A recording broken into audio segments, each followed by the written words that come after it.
Hey, my name's Dan Brown, and I am doing a little bit of a tour of my studio and a setup that I've just done with a robotic arm. It's a robotic jib.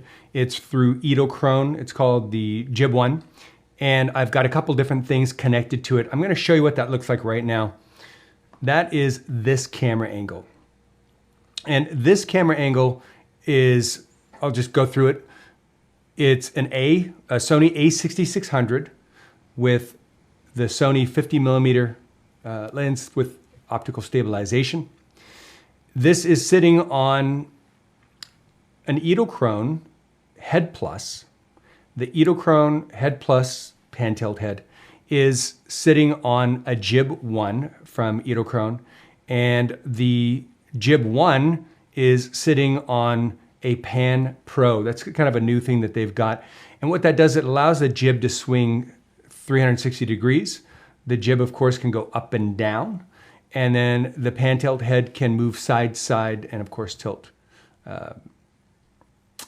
Now, I'm going to show you what all these things look like. I've got my iPhone sitting off here, and I'm using the Sling Studio. The Sling Studio is a wireless broadcast system. I could be doing this just to record this, which is what I'm doing right now. And I can also be doing this live. So I've got the Sling Studio with a couple wireless transmitters.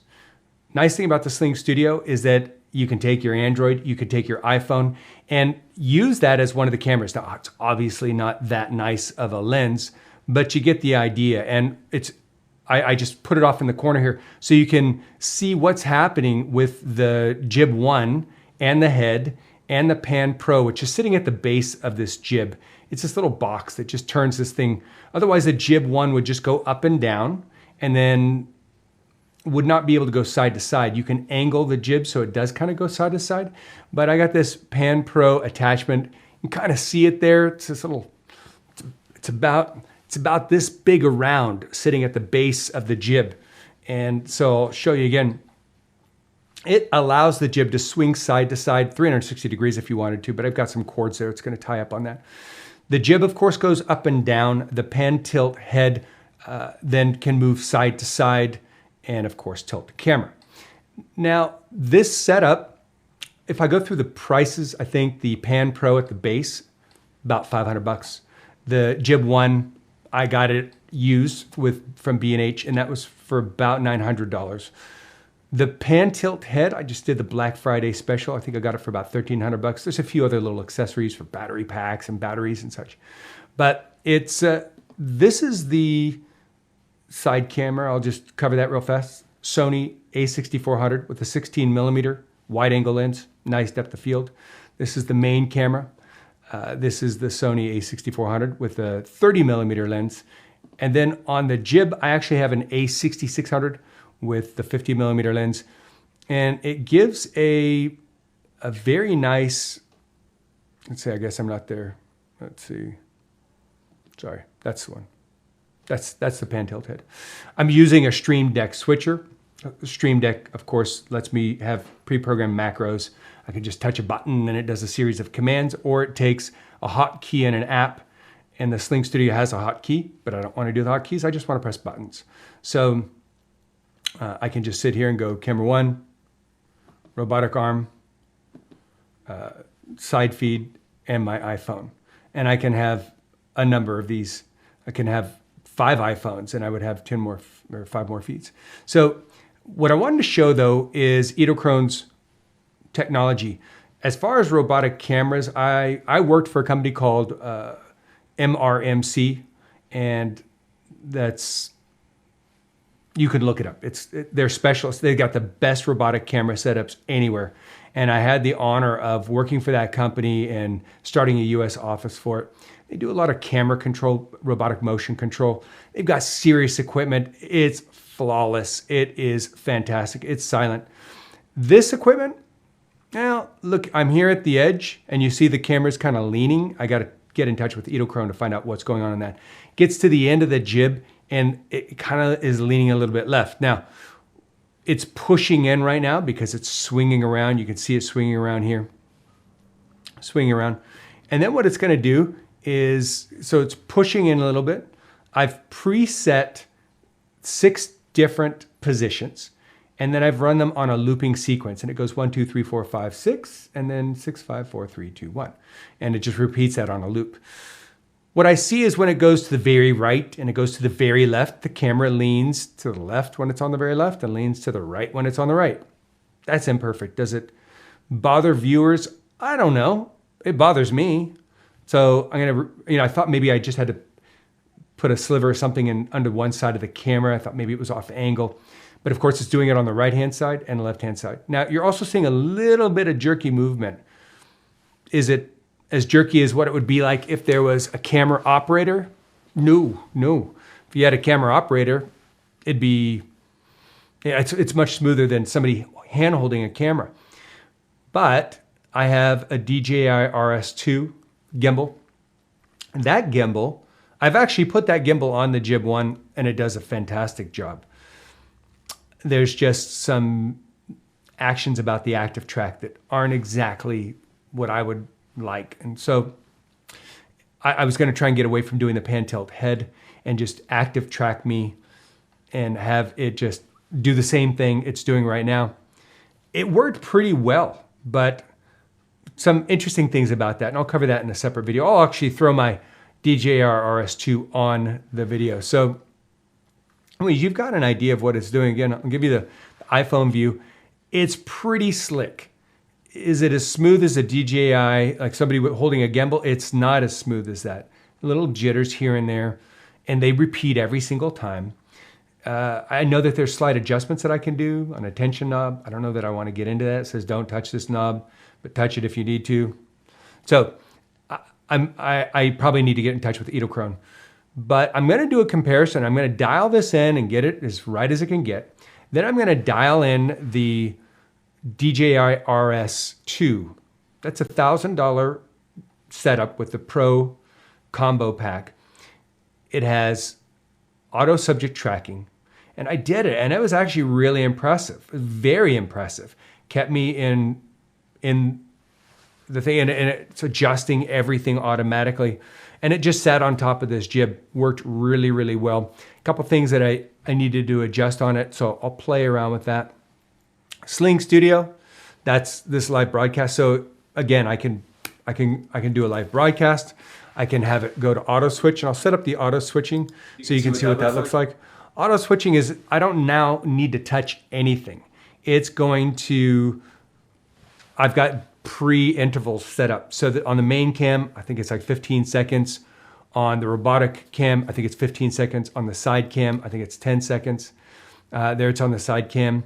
And I can take a peek and it tells me when it's going to change to the next one. It says 2, 1, now it's going to switch to another angle.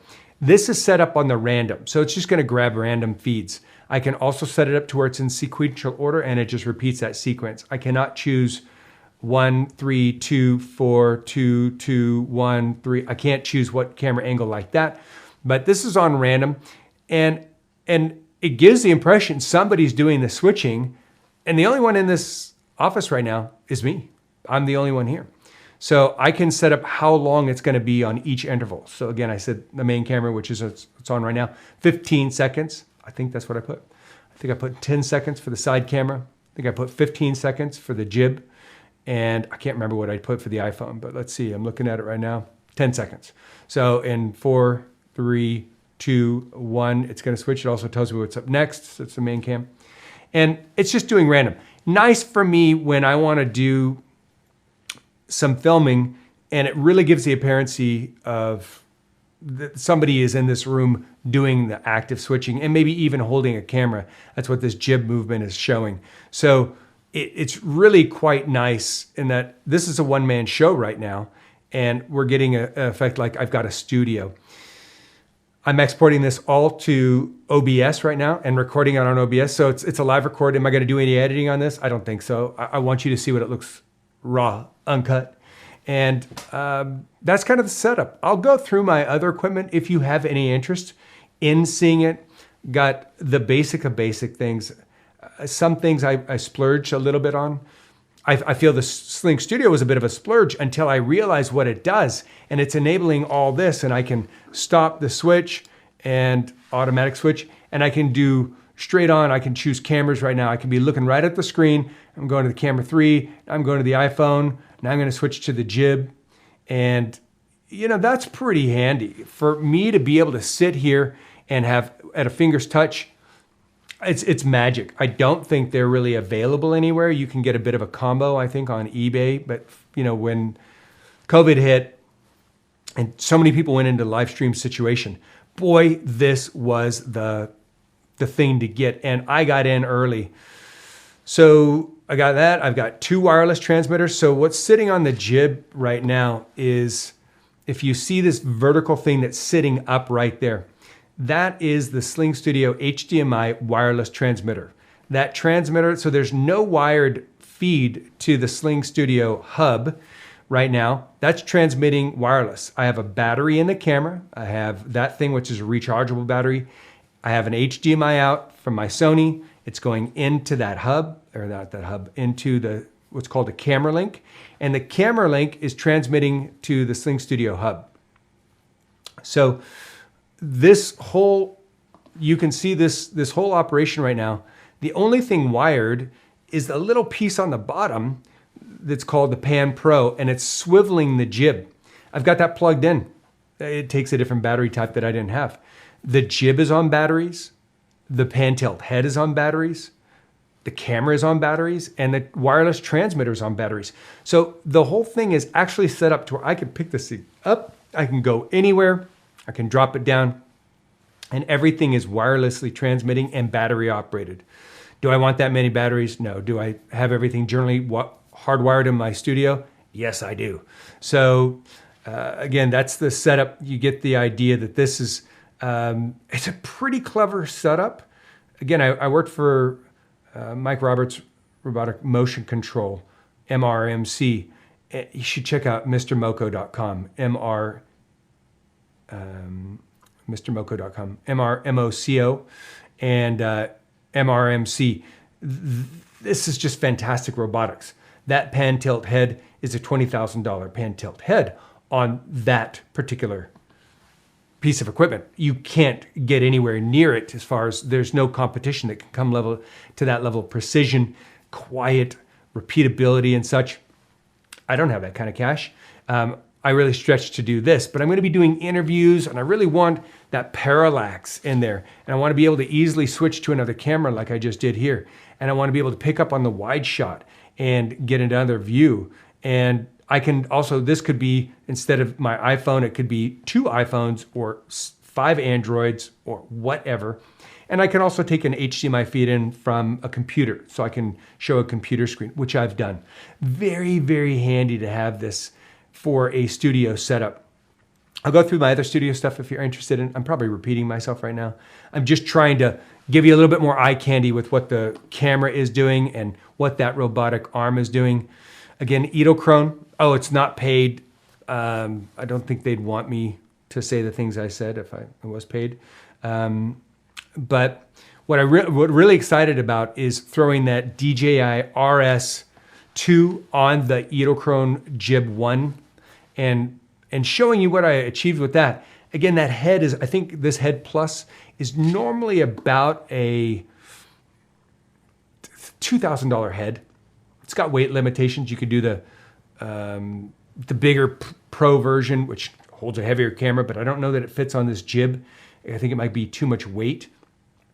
And it's clever. It's a lot of value for money, this pan tilt head.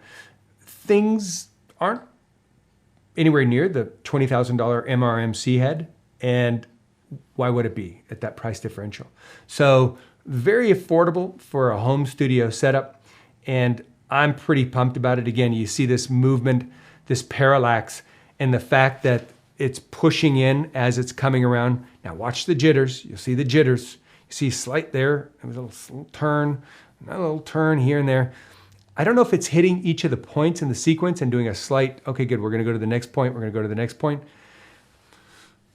Are people going to see that? I don't think so. I think in post on anything that I did professionally, I would probably be taking the best out of that. And I'm not going to leave this on full time to just go back and forth. How boring would that be? By the way, you can see this thing, it's previewing in my screen. I can have my full, this is the OBS feed, and it's obviously got a bit of a delay because it's broadcast. So, and I can be working here and I can share my screen. I can make that a feed into the Sling Studio. Good, that's a lot of data. I hope that is helpful information. And again, if you'd like any more information, Dan Brown, I work with MGE management experts. I'm a dental consultant, but I'm a public speaker, and I do a lot of marketing content. I do a lot of general leadership training, executive training, and having had all this need since COVID, because we're a seminar company, we're normally doing seminars with 300, 500 people. Those days are a little bit on hold. I think our seminar this week has 50 people live and 100 offices on the stream.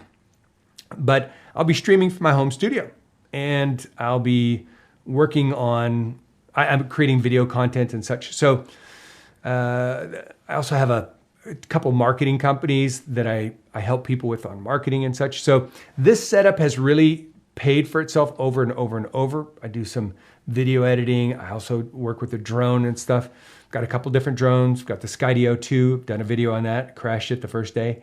And I've got a Mavic 2 Zoom, and it's really my go-to drone. The Skydio hasn't turned out to be what I thought it was going to be.